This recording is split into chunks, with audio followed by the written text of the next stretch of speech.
Assalamualaikum warahmatullahi wabarakatuh. Ada kabar gembira dari PD Jaya. Sekarang kami perkenalkan khasiat madu kelulut atau e-linnet. Budidayanya sangat mudah. Bagi yang ingin belajar, kita membuka peluang usaha yang sangat potensial. Masih baru untuk Aceh pada umumnya dan PD Jaya pada khususnya. Madu lebah kelulut, orang Aceh menyebutnya madu e-linnet atau e-linnet. Sangat kaya akan manfaat dan khasiat. Mengandung propolis. Bagi Anda penderita penyakit lambung sangat cocok. Apalagi yang sudah kronis, diabetes, DM, jantung, mak. Insya Allah sembuh dengan izin Allah dan juga dapat menambah nafsu makan, kecerdasan otak dan segudang manfaat duniawi lainnya. Tonton videonya sampai habis. Sangat mudah budidayanya. Bagi yang berminat, hubungi kami untuk peluang bisnis ini. Semoga bermanfaat.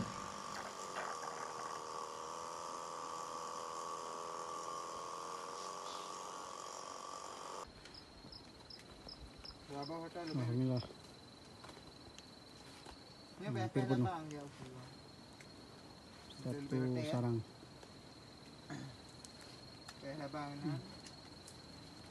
Ini dia pengambilan madu kelulut atau madu linnet bahasa Aceh.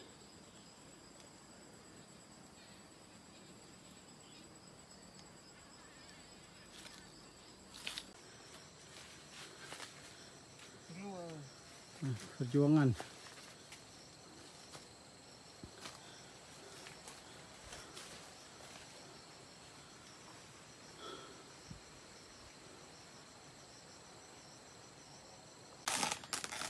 Perjuangan setelah hujan.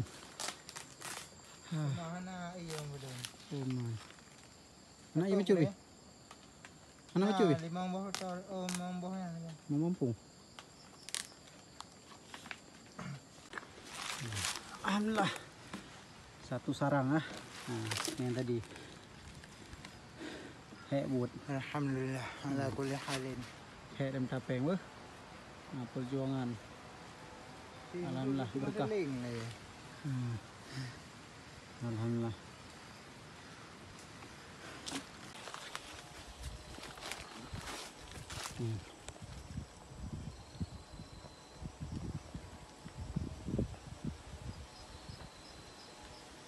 Ada yang gua. Pun anak bila ah?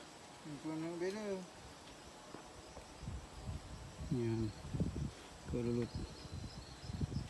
e-linnet. Perjuangan. Tapeng bicah.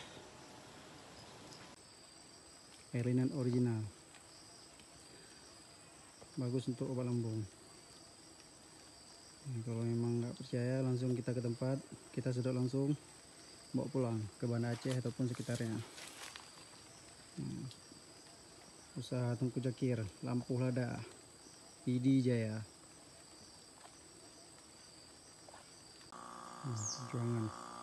Perjuangan ambil air kelulut atau air linnet.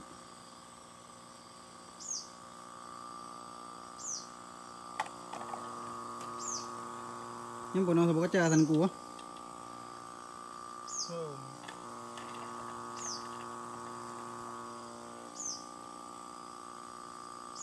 Buka yang ini.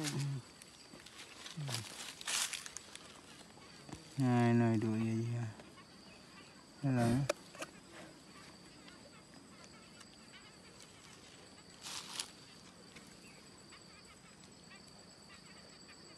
Yang tengah ada neng. Dua mana? Linnet.